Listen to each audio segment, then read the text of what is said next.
ఉద్యోగం చేసే చాలా మందికి ఈపీఎఫ్ఓ ఖాతా ఉంటుంది. వచ్చే వేతనంలో కొంత శాతం డబ్బు అందులో జమ అవుతూ ఉంటుంది. అయితే టెక్నాలజీ పెరుగుతున్న నేపథ్యంలో ఆన్లైన్ మోసాల బారిన పడకుండా ఈపీఎఫ్ఓ చందాదారులు ఈ కేవైసీని తప్పనిసరిగా పూర్తి చేసుకోవాలి. ఇంట్లోనే కూర్చొని ఈ కేవైసీని ఎలా పూర్తి చేసుకోవాలో ఈ వీడియోలో తెలుసుకుందాం.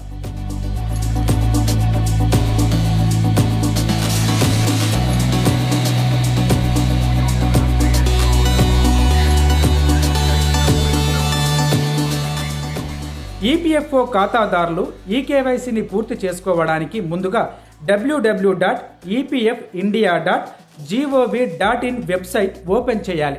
హోమ్ పేజీలో కనిపించే సర్వీసెస్ అనే ట్యాబ్ను క్లిక్ చేయాలి.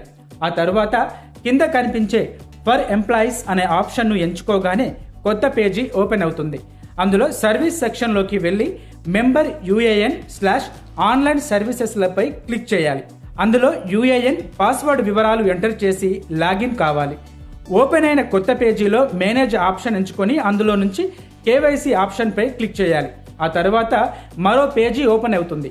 అందులో ఆధార్, పాన్ వివరాలను ఎంటర్ చేసి అన్నీ సరిగ్గా ఉన్నాయో లేదో చెక్ చేసుకోవాలి. ఇప్పుడు నెక్స్ట్ బటన్ పై క్లిక్ చేస్తే ఈ ప్రక్రియ పూర్తవుతుంది. మీరు కేవైసీ అప్డేట్ చేసిన సమాచారం మీ కంపెనీ యాజమాన్యానికి వెళ్తుంది. యాజమాన్యం నుంచి ఆమోదం పొందిన తర్వాత ఈపీఎఫ్ ఖాతాలో కేవైసీ అప్డేషన్ పూర్తవుతుంది.